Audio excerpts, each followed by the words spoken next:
Ameerikaa eegumsa qilleensaa Iraan cabsanii seenuun kibba Iiraan magaalaa Abbaas keessatti haleellaa ulfaataa raawwatanii jiru. Xiyyeeffannoon haleellaa kana lafa duwwaa hin turre. Ameerikaan kallattiin raayyaa waraanaa 92ffaa isa Kuuzistaan keessa jiru irratti boombii roobsitee jirti. Iraan gama isheetiin har'a ragaa qabatamaa wajjin xiyyaarota Ameerikaa warra hunda caalaa ammayyaawaa fi qaalii ta'an rokotoon samiirraa harcaasuu ishee addunyaatti labsitee jirti.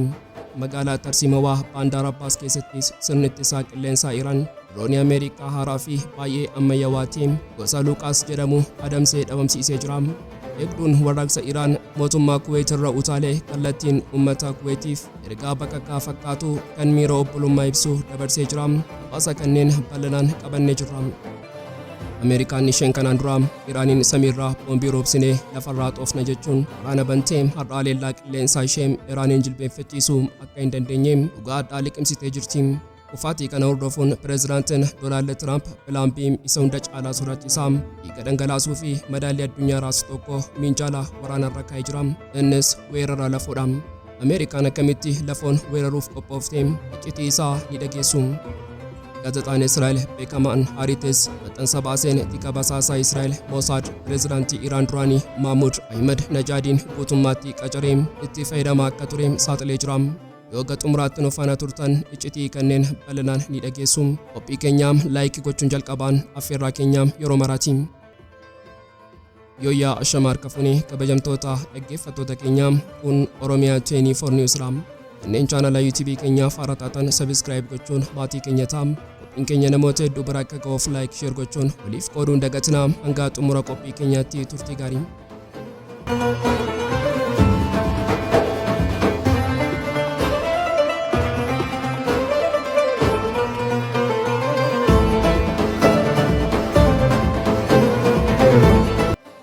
Waraanni Ameerikaa fi Iraan gidduutti gaggeeffamaa jiru amma daangaa wal doorsisuu yookaan qarqara galaanarra darbee kallattiin handhuura lafee dugdaa waraanaa fi dippiloomaasii biyyattii gidduutti dho'ee jira. Ragaaleen lafarraa fi samiirraa ba'aa jiran. Waraanni kun dhukaasaa xiyyaaraa qofa osoo hin taane waraana guddaa kan ulaagaa murkii fi of eeggannoo hunda diigee gara lola guutuutti ce'aa jirudha. Mee jalqabaa haleellaa cimaa Ameerikaan lafa Iraan irratti raawwattee haa ilaallu.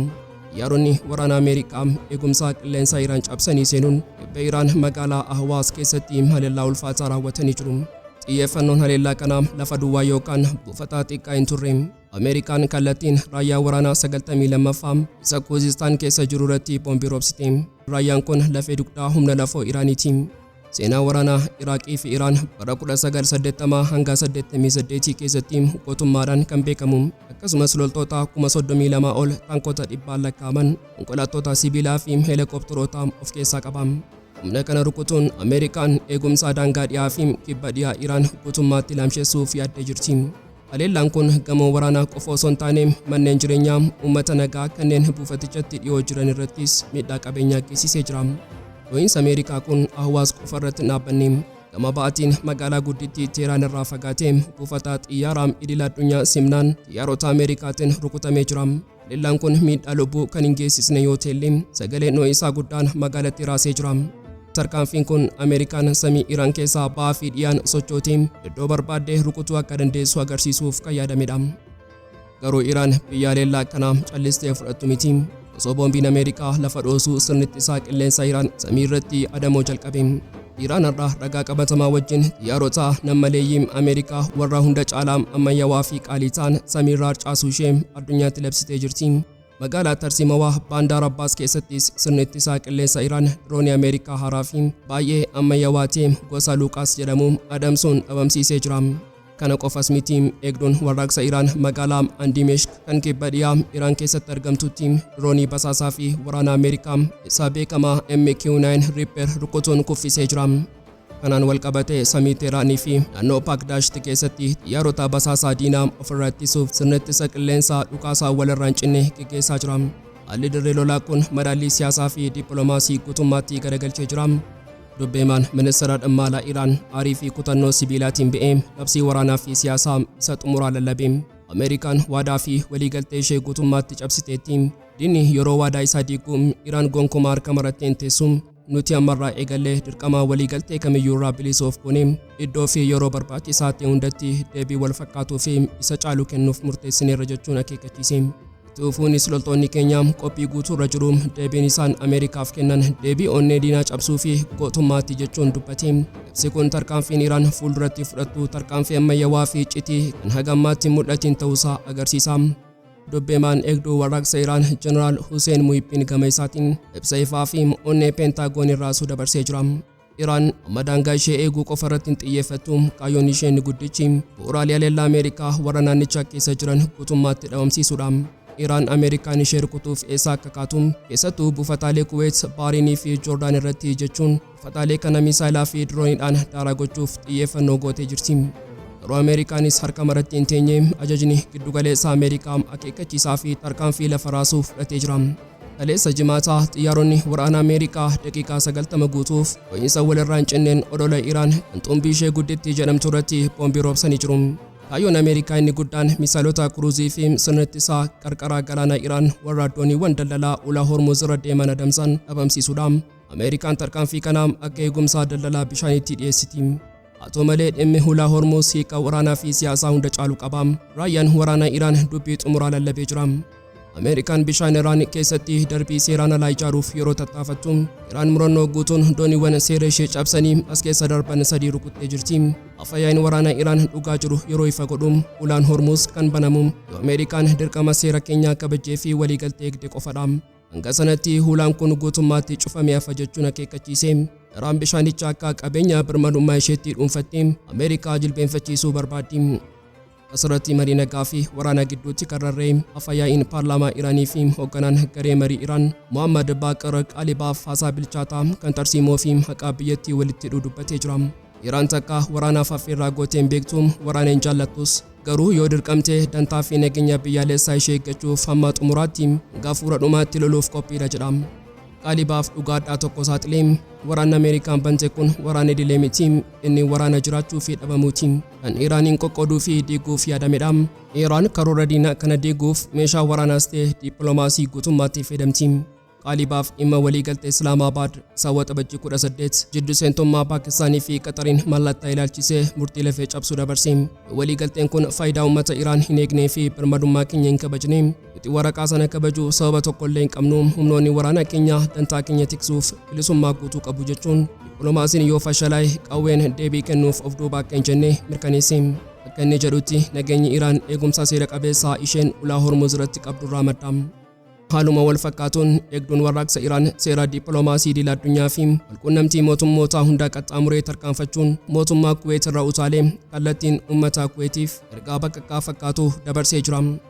Ibsi dhiigaa fi ebeddaan dhufe kun jalqaba irratti haasaa obbolummaa fi miira namaa tuquun eegala. Eegduun warraaqsaa Islaamaa Iraan ifatti uummata Kuweetiin nuti isiniif diina miti onnee keenyarraa jaalalaa fi obbolummaa isiniif qabna jechuun dubbate. Garuu battaluma sanatti dhugaadhaa minjaalarra kaa'e. Misaayilonni keenya buufataalee waraana Ameerikaa warra dachee Kuweet keessa jiran kan rukutaniif sababa qabu. Ameerikaan lafa keessanitti fayyadamuun handhuura Iraan waan rukutteef nutis mirga of ittisuu keenya fayyadamnee madda haleellaa sanaa dhabamsiisneerra. Ergaan kun Iraan biyya kamiyyuu irratti waraana hin banne garuu diinni iddoo fedhe dhokotu eessarraayyuu haa ka'u hordoftee rukutuurraa akka of duuban jennee ifaa kan godhudha. Wanti hunda caalaa Pentiigoon naasee fi hooggantoota biyyoota Arabaa dhiphisee garuu waamicha eegdota warraaqsaa Islaamaa Iraan itti aansuun uummata Kuweetiif dhiyeessedha. Iraan Ameerikaanota warra dhiiga dhuganii fi weerartoota kana dachee keessanirraa ari'aa baasaa jechuun uummata Kuweet fincilaaf kakaasti. Ibsichi ajjecha gara jabinaa Ameerikaanii fi Israa'el Gazaa keessatti raawwatanii fi guggaa mana barumsaa Miinaap Iraan keessatti daa'imman irratti raawwatame ragaa godhachuudhaan dhina dhiiga daa'immanii dhangalaasee kanaa uummanni Kuweet carraa argatee hundaan bu'uuraalee isaa daaraa gochuu qaba jechuun labse. Tarkaanfiin kun Iraan waraana kana gara hulaa uummataatti fiduun Ameerikaa Baha Giddu-galeessaa keessatti iddoo dhabsiisuuf karoorfachuu ishee agarsiisa. Mee dhugaa waraanaa dirree lolaarraa saaxilamee isaa diina qaaneessee haa ilaallu. Ibsi eegduu warraaqsaa Islaamaa Iraan kun duula Nasrii lammaffaa yookaan injifannoo lammaffaa jedhamu jalatti haleellaa marsaa 7ffaa haala akkamiin akka raawwate addunyaatti himee jira. Humnoonni qilleensaa fi hawaa eegdota warraaqsaa Islaamaa Iraan qindoomina ajaa'ibaatiin buufata waraana Ameerikaa Kuweet keessa jiru keessatti iddoowwan hunda caalaa qaalii fi murteessoo ta'an qulqullinaan adda baafachuun dhoosanii jiru. Asaraan Ameerikaa irraa ga'ee salphaa miti wiirtuu quunnamtii saatalaayitii raadariiwwan sirna ittisaa qilleensaa misaayilota paatiriyootii warra addunyaan sodaattuu fi rookeettiiwwan furguggisan dhugalaa himarsii guutummaatti daaratti makanii jiru. Haleellaan lafee cabsu kun deebii hatattamaa haleellaan halkan darbee Ameerikaan Kibba Iiraan magaalota Kuuzistaanii fi Iilaam keessatti iddoowwan siivilii fi qusaalee irratti raawwatteef kan kennamedha. Dacheen biyyoota Arabaa har'a dirree lolaa ifaa fi kallattii kan Waashingitanii fi Teheraan taatee jirti. Deebii Iiraan kun gaaffii guddaa fi seena qabeessa tokko addunyaa duratti kaasee jira. Birmadummaan biyyoota Arabaa eessa jira? Biyyi buufata waraanaa alagaa of keessatti baattee birmadummaa ofii ishee eeggachuu fi waraana humnoota gurguddoo irraa of qulqulleessuun abjuu ta'uusaa dhugaan har'aa ifatti lafa kaa'ee jira. Ameerikaan isheen kanaan dura Iraaniin samiirraa boombii roobsinee lafarraa xoofna jechuun waraana bantee har'aa haleellaa qilleensaa ishee Iraaniin jilbeeffachiisuu akka hin dandeenye dhugaadhaa erga liqimsite. Faatii kana hordofuun pireezidaantiin Doonaald Tiraamp pilaampii isa hunda caalaa sodaachisaa dhiiga dhangalaasuu fi madaallii addunyaa raasu tokko Xiinxala waraanaa irra kaa'ee jira. Innis weerara lafoodha. Gaazexaan beekamaan Ameerikaa Wall Street Journal iccitii dhiphina kana yeroo saaxilu addunyaan hafuuraan dhiphattee jirti. Gabaasni kun ifa godhetti Tiraamp xiyyaaraa fi miisaayilaan mo'achuu yeroo dadhabu loltoota Ameerikaa gara dirree lolaa dachee Iraanitti erguuf murteessuu irra ga'ee jira. Yoon weerara lafoo kana odoloota tarsiimawaa Iraan kanneen afaan hulaa Hormuuz irra jiran humnaan waraanii dhuunfachuudha. Ameerikaan yoo odoloota kana qabannee hulaa Hormuuz isa cufame kana bannee daldala boba'aa addunyaa ni tiksina jechuun yaaddee jirti. Garuu xiinxaltoonni waraanaa fi jeneraalonni ofii isaaniitiin karoora kana tikeetii du'aa jechuun waamaa jiru. Sababiin isaa yoo loltoonni Ameerikaa dachee Iraan tuqan kun erga waggoota kurnan hedduu booda walitti bu'iinsa lafoo isa jalqabaata. Iraan ammoo biyya gaarrenii fi kiyyoo lafa jalaatiin ogeeyyiin waraanaa akeekkachiisaa lafee cabsuu dabarsanii jiru. Yoo Tiraamp loltoota isaa gara odoloota Iraanitti ergee asaaraa lubbuu fi dhumaatii loltoota Ameerikaa mudatu isa seenaa waraanaa Veetnaam keessatti argame sanayyuu kan caalu ta'a. Iraan loltoota Ameerikaa kana dachee ishee irratti awwaaluuf misaayila roobsuu akka eegaltu shakkiin hin jiru. Gama biraatiin Iraan yeroo shira Ameerikaa kana dhageessu sodaattee duubatti hin deebine. Hallaa isaa raayyaan waraanaa Iraan labsii waraanaa isa xumuraa fi onnee addunyaa dhaabuun ifatti baase. Labsii waraanaa Iraan kun akka jedha. Hulaan Hormuuz amma booda guutummaatti tajaajila ala ta'ee jira. Iraan bishaan dhiigni diinagdee addunyaa keessa darbu kana hulaa isa sibiilaan cuftee jirti. Amma Ameerikaan seeraa fi birmadummaa Iraan guutummaatti fudhattee kabajutti hulaan kun gonkumaa hin banamu jechuun murtii birmadummaa biyyaalessaa ishee ifa goote. Wanti hunda caalaa Pentiigooniin dhiphisee fi karoora odola qabachuu Tiraamp daara godhe garuu iccitii tarsiimawaa Iraan achi keessatti isaa xilxedha. Raayyaan waraanaa Iraan Ameerikaadhaan akkas jedhe. Hulaa Hormuuz to'achuuf nuti qarqara galaanaa yookaan odoloota irratti hin hirkannu. Dachee Iraan keessaa taakkoo tokko irraa kaanee bakka barbaanne irraa hulaa kana guutummaatti to'achuu dandeenya. Kana jechuun Ameerikaan loltoota kumaatamaan fixxee odoloota Iraan yoo qabatte illee Iraan fageenya gaarreen ishee jalaa misaayila furguggistee bishaanichaa ibidda gochuu ni dandeessi. Karoorri Tiraamp bu'uurarraa fashalaadha. Yeroo asirratti Iraan ogeessummaa dippiloomaasii qarasee fi caaluu fayyadamte. Nuti biyyoota Arabaa ollaa keenya jiran wajjin waldhabdee kallattii hin qabnu waraana isaaniitti hin bannu jechuun ifa goote. Har'a dho'iinsi siyaasaa fi basaasaa inni hunda caalaa nama raasu tokko Teeraanii fi Teel Aviv irraa ba'ee jira. Waraanni kun qawwee fi misaayilaa qofa osoo hin taane waraana iccitii fi sammuu ta'uusaa taatee kun ragaa ba'a. Gaazexaan Israa'el beekamaan Hariitis maxxansa baaseen basaasaa Israa'el Mossad pireezidaantii Iraan duraanii Mohammad Ahimadinajaadiin mootummaatti qacaree itti fayyadamaa akka ture saaxilee jira. Mee seenaa namicha kana xiqqoo duubatti deebinee haa yaadannu. Ahimadinajaad 2005 hanga 2013tti yeroo aangoorra turetti Israa'eliin kaartaa addunyaarraa xaamuu qabdi jechuun lallabaa ture. Akkasumas dugoggaa sanyii Yihudootaa ifatti yaaluun addunyaa raasaa nama turedha.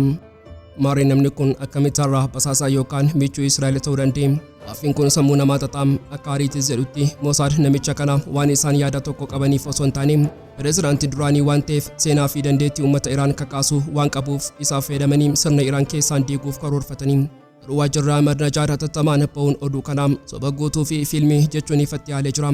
Dabalataan waajjirichi Ahimadinajaad hidhaa manaa jala jiraachuu isaas haaliin hojii idilee isaa hojjechaa akka jiru mirkaneessee jira. Garuu mootummaan Iraan qaamoleen haqaa yookaan eegduun warraaqsaa dhimma kanarratti ifatti ba'anii waan dubbatanii hin qaban jalliisa isaaniitu dhiphina uume. Maaliif maqaan Ahimadinajaad dhaqee iccitiin isaa jira? Ahimadinajaad bara mootummaa isaa isa jalqabaa hoogganaa olaanaa Iraan duraanii Alii Khamenei wajjin baay'ee walii gala ture. Garuu bara lammaffaa isaa keessaa inni fi Khameneiin wal dhaban. Sana booda Ahimadinajaad mormituu dhaloota haaraatiin 2017 fi 2024 pireezidaantii ta'uuf yeroo dorgommiif galmaa'u mana maree eegumsa Iraatiin haqameera. Kanaan isaaree filannoon bilisaa Iraan keessatti haa godhamu aangoon hoogganaa olaanaa haa daangeffamu jechuun ifatti mormuu eegale. Ahimadinajaad amma zoonii balaafamaa keessa jira. Inni mormituu biyya alaa miti garuu mootummaa keessatti iddoon qabu. Kun immoo Israa'eliif carraa warqee ta'ee jira. Qorataan Iraan Haadii Afqa'iin akka jedhutti Israa'el qaawwa siyaasaa fi madaa kanaaf fayyadamti. Olola waraanaa sammuu ofaa jirti. Kaayyoon Israa'el Ahimadinajaad dhuguma basaasaa ishee ta'es ta'uu baates maqaa isaa xureessuu fi uummata Iraan gidduutti wal shakkii fi dhiigumsa uumuudha. Walumaa galatti ragaan qabatamaan Ahimadinajaad Israa'eliif hojjeteera jedhu hanga ammaatti hin dhiyaanne. Dhugaan lafarraa garuu tokko qofa. Waraanni Baha Giddu-galeessaa amma qawwee qofa osoo hin taane waraana ragaa xaxaa fi ololaati. Ahimadinajaad dhugumatti eeggantuu Israa'el bitattedha moo irbaata ololaa ta'e kan jedhu seenaan yeroo dhufu ni saaxila. Addunyaan amma marii dhukaasa dhaabbii cinaatti waraana basaasaa fi iccitii lafa jalaa ija dhiphinaatiin daawwachaa jirti. Egaan kabajamtoota dhaggeeffattoota Oromiyaa 24 News qophii guyyaarraaf qabannee dhiyaannee asumarratti goolaamaa kanneen chaanala YouTube keenyaaf haaraa taatan subscribe gochuun maatii keenya ta'aa. Qophiin keenya namoota hedduu bira akka ga'uuf like share gochuun waliif qooduun dagatinaa. Xumura qophii keenyaatti waan nu faana turtaniif galatooma.